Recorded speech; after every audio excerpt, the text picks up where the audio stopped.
Selanjutnya adalah Sunan Ampel, atau yang memiliki nama asli Raden Rahmat. Ia memulai dakwahnya dari sebuah pondok pesantren yang didirikan di Ampel Denta, Surabaya.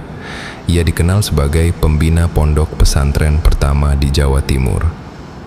Sunan Ampel memiliki murid yang mengikuti jejak dakwahnya, yaitu Sunan Giri, Sunan Bonang, dan Sunan Derajat.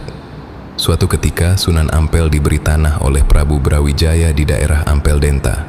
Ia lantas mendirikan sebuah masjid. Di sana, masjid tersebut dijaga oleh Mbah Sholeh. Ia sangat terkenal sebagai orang yang selalu menjaga kebersihan. Hal itu juga diakui oleh Sunan Ampel. Hingga suatu hari, Mbah Sholeh meninggal dunia. Ia lantas dimakamkan di samping masjid. Sepeninggal Mbah Sholeh, Sunan Ampel tak kunjung menemukan pengganti penjaga masjid yang serajin Mbah Sholeh. Akibatnya, masjid tak terurus dan kotor. Sunan Ampel kemudian bergumam, seandainya Mbah Sholeh masih hidup, pasti masjidnya jadi bersih. Seketika itu pula sosok serupa Mbah Sholeh muncul. Ia lantas menjalankan rutinitas yang biasa dilakukan Mbah Sholeh, namun tak lama kemudian meninggal lagi dan dimakamkan persis di samping makam Mbah Sholeh. Peristiwa itu terulang hingga 9 kali. Konon, Mbah Sholeh baru benar-benar meninggal setelah Sunan Ampel meninggal dunia. Metode dakwah dari Kanjeng Sunan Ampel terkenal dengan keunikannya di mana ia melakukan upaya akulturasi dan asimilasi dari aspek budaya pra-Islam dengan Islam, baik melalui jalan sosial, budaya, politik, ekonomi, mistik, kultus, ritual, tradisi keagamaan, maupun konsep sufisme yang khas untuk merefleksikan keragaman tradisi Muslim.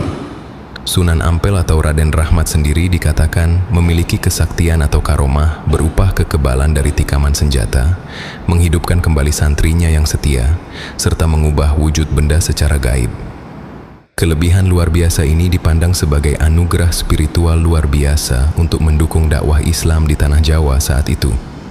Sunan Gresik Maulana Malik Ibrahim dikenal dengan nama Maulana Maghribi, Syekh Maghribi. Ia diduga berasal dari wilayah Maghribi, Afrika Utara. Namun demikian, hingga saat ini belum diketahui secara pasti sejarah tempat dan tahun kelahirannya. Kutipan terkenal Sunan Gresik diperkirakan lahir pada pertengahan abad ke-14. Ia merupakan guru para wali lainnya. Sunan Gresik berasal dari keluarga Muslim yang taat. Ia belajar agama Islam sejak kecil, namun tidak diketahui siapa saja gurunya hingga ia menjadi ulama. Pada abad ke-14, Sunan Gresik ditugaskan untuk menyebarkan agama Islam ke Asia Tenggara. Ia berlabuh di Desa Leran, Gresik. Saat itu Gresik merupakan bandar kerajaan Majapahit. Tentu saja masyarakat saat itu banyak yang memeluk agama Hindu dan Buddha. Di Gresik ia menjadi pedagang dan tabib. Di sela-sela itu ia berdakwah.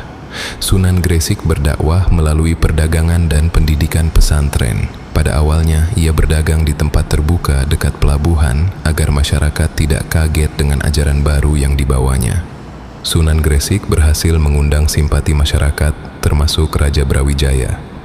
Akhirnya ia diangkat sebagai Syah Bandar atau kepala pelabuhan. Tidak hanya jadi pedagang andal, Sunan Gresik juga berjiwa sosial tinggi.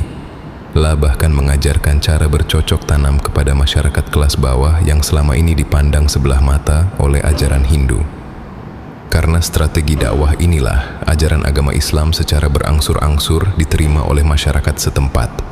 Kesaktian atau karomah Sunan Gresik, Maulana Malik Ibrahim, bukanlah ilmu hitam, melainkan kelebihan dari Allah berupa kemampuan menurunkan hujan saat kemarau panjang, keahlian mengobati orang sakit, dan budi pekerti yang sangat mulia.